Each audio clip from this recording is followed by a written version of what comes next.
Hello，大家好，又有 Kyle 同大家見面嘅時間啦。咁今次拍呢條片個用意咧，就唔係話介紹英國物業投資嘅策略，咁但係反而咧，我就想講一講啊。因為早兩日時間咧，有個不明來歷嘅電話打俾我啦。咁我相信咧係一個詐騙嘅電話嚟嘅。咁喺個電話入邊咧，我點樣逐一咧去識破佢啦？咁好想喺呢度咧就同大家分享一下當中咧呢啲嘅賊人可能佢哋會用嘅一啲伎倆啊。咁同埋咧點樣咧，我哋可以防範得到佢咯。咁事緣咧就係早兩日啦，咁有個冇來電顯示嘅號碼打俾我啊，咁自稱咧係一個銀行嘅職員，咁就發現咧喺我嘅公司戶口入邊咧就有一筆數咧就係話做一個自動轉帳嘅 set up 咗啦，咁呢個自動轉帳咧係設定咧就係用落去一個私人嘅健身會籍嗰度，咁佢咧就打電話俾我，就講到咧好似想幫我咁，佢就話我哋識別到呢一個嘅自動轉帳嘅設立咧，就應該咧就唔係一個公司嘅用途喎，係一個私人用途喎。咁佢就話咧你一個係公司戶口嚟㗎嘛，咁正常嚟講咧就應該唔會做啲私人用途嘅嘢啦。咁所以咧佢就係因為呢個原因，咁就叫做識別咗，跟住咧就打電話嚟咧就想幫我去解決個問題咁。咁呢個就係佢嘅設定。咁但係呢個電話係冇來電顯示嘅號碼嚟嘅咁即係冇 number 啦。咁其實一般嚟講，見到啲冇 number 嘅電話咧，我都唔會接㗎。咁其實第一次打嚟冇接，咁然後咧就即刻短時間之內咧，佢又再打電話嚟，咁我都睇下咩事啦因為如果有急事嘅因為咁啱嗰個時間咧，我個仔咧就出咗去，咁如果係即係發生啲咩事，咁可能有人會 call 我咁嘅原因，咁所以就不妨咧就接嚟聽下啦。咁佢就係啦，自稱係銀行職員，咁就因為識別到有個咁嘅自動轉帳嘅設定，於是乎咧佢就打俾我，就確認一下，咁當然佢問咗一啲好基本嘅問題啊，基本到咧基本上唔係一般銀行會問你嘅問題佢問下你個戶口大約有幾多錢可唔可以講下咁樣啦？又講下其實我係咪喺伯明翰嗰度就做過呢個自動轉帳咧咁樣？咁其實呢個即係第一個位當然係嗰個無來電顯示呢樣嘢咧係我第一個位咧，我係警覺啦，咁因為即使係銀行打俾你咧，佢應該都係有號碼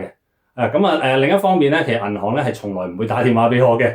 以我喺英國呢邊咧。用咗銀行咁耐除咗係開戶口嗰一刻，佢可能會打嚟做少少身份認證之外咧，係從來都唔會有銀行嘅職員打電話俾你嘅所以如果你接到啲電話自稱係銀行職員嘅話，基本上咧你預咗95% 以上咧都係有問題啲詐騙嚟嘅咁因為其實如果銀行會覺得一啲嘅 transaction 有問題嘅話咧，正常佢咧就 block 咗就算㗎啦或者係叫做即係凍結咗呢個戶口啦。令到你用唔到，咁你要打返電話上去咧解凍返先得。咁一般就係呢個銀行做法。咁所以今次佢再同我講呢件事咧，我都覺得有啲奇怪。咁第二樣咧就係如果大家都即係知道嘅話咧，如果設定咗自動轉帳嘅話咧，銀行咧係會有一個訊息 send 俾你嘅。無論喺個 app 入邊又好，又或者咧發個 SMS 俾你都好啦。正常咧你都會有一個訊息。咁但係咧今次咧我都係冇嘅。咁即時間咧我亦都因為喺電腦隔離啦，咁我就 log in 睇一睇先。咁發覺都係冇冇呢個嘅自動轉帳設定。咁即是話咧，其實佢呢樣嘢都係空口講白話嘅啫，係啦。咁第二個位我識別到佢啦。咁但係一路再講落去啦，咁佢就話其實呢個自動轉帳咧嚟緊今晚咧就會即刻去產生呢個使費㗎咯噃，咁樣咁佢就想同我即時咧就做一啲嘢咧，就令到我好似叫保障咗我啦。咁唔會扣呢筆錢啦。咁 so call 佢講都係話呢筆錢係百零磅咁啦，其實唔係一筆好大嘅數字嚟嘅。佢咧就同我解釋啦，就話點解咧我會啲資料會俾人哋用咗咁係啦，因為設定自動轉帳咁其實好簡單啫嘛。有個嘅銀行嘅 short code， 有個 account number 同埋有個戶口嘅名咁就設定到，其實個個都可以做到嘅。即係如果你話你識得有個人你有埋佢戶口號碼咁咧，就做呢個動作咧，理論上咧你係可以填張 form 嘅咁，但係當然啦要簽名啦。咁但係其實銀行咧都會有一重保障俾到你嘅。如果有一個自動轉帳設立嘅話咧，佢會喺轉帳之前咧會話俾你聽，你設定咗呢個自動轉帳。如果唔係你設定嘅話咧，你係可以去取消佢嘅。咁就喺呢個轉帳之前幾日咧點都會通知咗你。咁所以呢個咧就係銀行俾到你嘅保障咯。咁就唔會貿貿然就話設定咗唔通知你，跟住就扣錢嘅。所以咧其實正常嚟講咧就唔會咁容易俾人哋無端端用咗你個戶口號碼去設定，同埋咧係過錢嘅咁除非咁啱唔好彩有啲時間可能你收唔到 message 或者銀行通知唔到你啦去旅行咁樣或者呢個電話係咯，即係壞咗有幾日咁樣用唔到，咁可能有機會咧就先俾人用到。咁但係正常嚟講咧就唔會嘅但係聽嗰個電話入邊嗰人一路講啦，咁其實都一路都奇怪啦嚇，因為佢就好似講到咧，我個戶口咧係有電腦病毒咁樣啊。佢話我除咗戶口號碼啲俾人知道啊、名啊嗰啲啊、公司個地址啊咁，係啊咁仲有咧就係我個譬如出生年月日嗰啲啦，可能俾人知道啦。咁嗱，其實因為啲資料咧，其實個個都有機會洩漏嘅，因為其實好容易地咧俾錢出邊咧有啲嘅 agent 咧，其實都買到嘅，即係一個人嘅名啊，佢個出生年月日。係啦，個屋企地址啊，咁公司地址啊嗰啲全部其實係買到嘅，咁所以其實我自己見到呢啲佢即係佢話有啲資料，其實一啲都唔奇怪，係啦，因為就算我自己唔泄露，佢哋都會買到。咁佢如果買到嘅話咧，咁佢就可以打電話俾你啊嘛。咁所以大家小心啲，係啦呢樣嘢唔好話因為呢啲嘢泄漏咗你就驚先啦，因為呢啲資料咧其實係外泄咧都係唔難嘅，係啦。但係最緊要就係要自己把關咧，就係點樣係做到去銀行嗰個步驟咧。譬如有啲不明來歷嘅 login 嘅時間大家有啲叫雙重認證啊嗰啲咧，嗰啲唔好批咧，咁就其實基本上都冇乜嘢發生嘅。係啦，咁講到去咧就係話佢講到我個戶口好似有呢個細菌感染咁樣啦。其實我自己都話咁其實如果我個資料外泄咁我自己開個另一個戶口，將啲錢轉過去咪得咯咁樣。咁咧佢咧就試圖地咧就叫我唔好轉走啲錢。咁咧就因為佢話其實好似細菌病毒咁樣。如果你將啲錢轉走咗，咁第二個戶口咧就會受感染㗎啦。咁咧其實呢樣嘢我都唔相信嘅，因為銀行嘅體制入邊咧，基本上你每個戶口咧，銀行都有個嘅保障啦。咁另一方面咧就係、如果我個戶口有危險嘅話咧，正常嚟講，銀行咧都會話一係就凍結咗個戶口，一係咧就係你將錢轉走。咁佢冇理由咧就係唔建議你咁做嘅。咁但係喺電話入邊嗰個人咧就唔建議我咁做咯。咁我問佢咁我戶口可唔可以凍結啊？佢話唔得。我啲錢可唔可以轉走啊？佢哋話唔得。咁咧其實佢哋咧係想鋪排一樣嘢嘅。因為下一步咧佢哋就會話有個人咧冒認就係一個戶口嘅操作員啦。咁佢就會開一個叫做安全戶口俾你咧，叫你將啲錢轉落去。咁好多人咧中咗招咧就係中喺呢個位嗰度啊。咁即係大家之前香港都聽過啦，有唔同嗰啲國內嚟嘅學生咁就話因為犯咗事定點啲財產咧就要去轉去另一個戶口度咧就。叫保障咁樣咁其實啲錢咧就轉咗過去咁。咁其實我都知道係佢哋呢個係佢哋嘅伎倆嚟嘅。咁咧所以佢話咧因為咁嘅緣故咧，佢就想話咧就不如將個電話就轉去另一個就戶口服務嘅一個人員啦。咁幫我咧就係即係去處理呢個問題咁我其實一路都唔俾佢轉過去。係啦，我繼續同佢傾偈先。咁咧就睇下佢仲有啲咩伎倆啦。咁嗱。因為即係其實我自己知道啦，即係如果你話將啲錢轉走咧，其實絕對 OK 嘅，因為就算公司戶口都好啦，如果你喺英國住嘅話，你會好容易咧有唔同嘅一啲 online banking 你可以選擇嘅，係啦，例如我本身有用緊 Wise 嘅，亦都有用 Monzo Bank 啦，有 iFast 咁其實有 Starling 啦，其實有各類型嘅銀行戶口咧，你都可以即刻開，咁佢咧可以好短時間咧可以批到俾你。其實 Monzo Bank 直情係基本上。轉個頭就已經開到俾你，咁你咪即時將啲錢轉過去，咁你嗰個sort code account number 咧就會唔同晒嘛，係嘛？咁如果佢真係講到話自動轉帳set 咗嘅，咁我只要清空咗嗰個戶口冇錢啦，咁佢咪自動轉帳唔到咯嚇。咁其實呢個係我咁嘅概念啦，係啦，咁但係佢係好唔 logic 地同我講話，千祈唔好咁做咁樣。咁呢個咧亦都係即係另外一個我覺得係好懷疑嘅位置啊。好啦，咁另外講到咧就係我都有反問翻佢嘅，就係話咁如果你講到好似細菌感染咁樣如果我將啲錢轉走你話就會係感染到其他戶口，咁我平時我個戶口我都會找 supply 啲錢㗎喎。亦都我會攞嚟訂酒店買火車飛我都用嗰個戶口喎。咁係啊，甚至乎係Microsoft 嘅 Office 咁我都每年都有個訂閱費用啦。咁係啦，GoDaddy 咁一個網頁咁我都有訂閱費用。如果有細菌感染嘅話，咁係咪連嗰啲 Microsoft GoDaddy 酒店同埋火車嗰啲公司全部都中晒招咧？咁呢樣嘢佢真係答我唔到嘅。可以咁講，佢哋叫做有一套嘅系統去 train 佢哋點樣去嚇人。但係其實諗深一層咧，自己聰明少少去反問佢咧，咁其實佢咧又即係佢再上一層嘅話，佢都答唔到你嘅。咁另外一樣嘢咧，大家要小心啦。咁佢話咧就為咗要證明到佢係一個銀行嘅職員打俾我啦，咁所以咧佢就係用咗一個嘅SMS send 俾我啦，咁就佢話證明啦，呢個 number 咧就係平時我係用開 Wise Bank 嘅，咁佢就用 Wise 嘅嗰個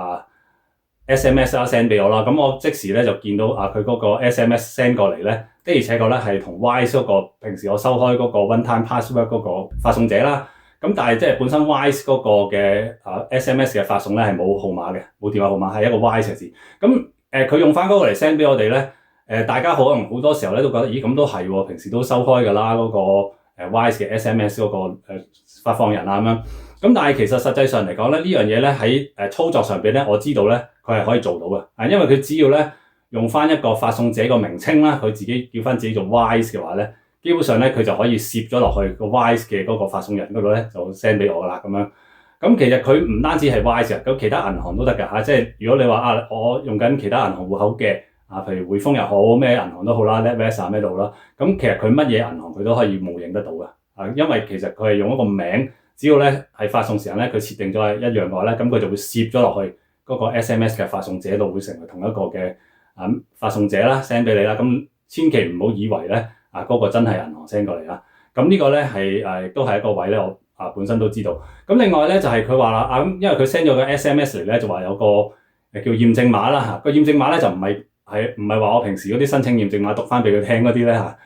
咁呢個嘅驗證碼係一個數字係6個位咧，係佢話咧佢哋咧係為咗驗證我哋係同緊銀行職員傾偈，咁就 send 過嚟咧。咁於是乎咧嗰個電話邊嘅人咧就讀翻出呢6個嘅驗證碼俾我聽啦，就證明咧呢個咧真係佢嚟嘅咁樣。咁但係呢樣嘢咧其實已經咧令到我咧非常之覺得咧係懷疑佢啊，因為從來冇銀行咧就係話銀行職員 send 個驗證碼嚟咧，跟住銀行職員讀翻俾你聽話係佢嘅。咁咧呢個其實叫做我都有查過嘅嗰個叫反向驗證啊。咁其實呢個咧一般嚟講都係啲詐騙嘅騙徒使用嘅伎倆嚟嘅叫反向驗證碼係。咁大家收到呢個嘅時候都應該都清楚啦咁一定係詐騙人員先會用嘅方法啦。咁繼而咧佢就話會 send 個 email 俾我啦，因為我個戶口咧就有問題，咁佢就話 send 個 email 俾我咧，就叫 reset 個 password 啦。咁佢都係用翻銀行 official 嗰個 email 咧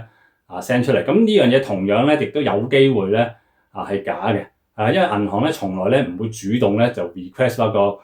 叫做reset password 嘅 email 俾你嘅。呢個只會係你自己 login 唔到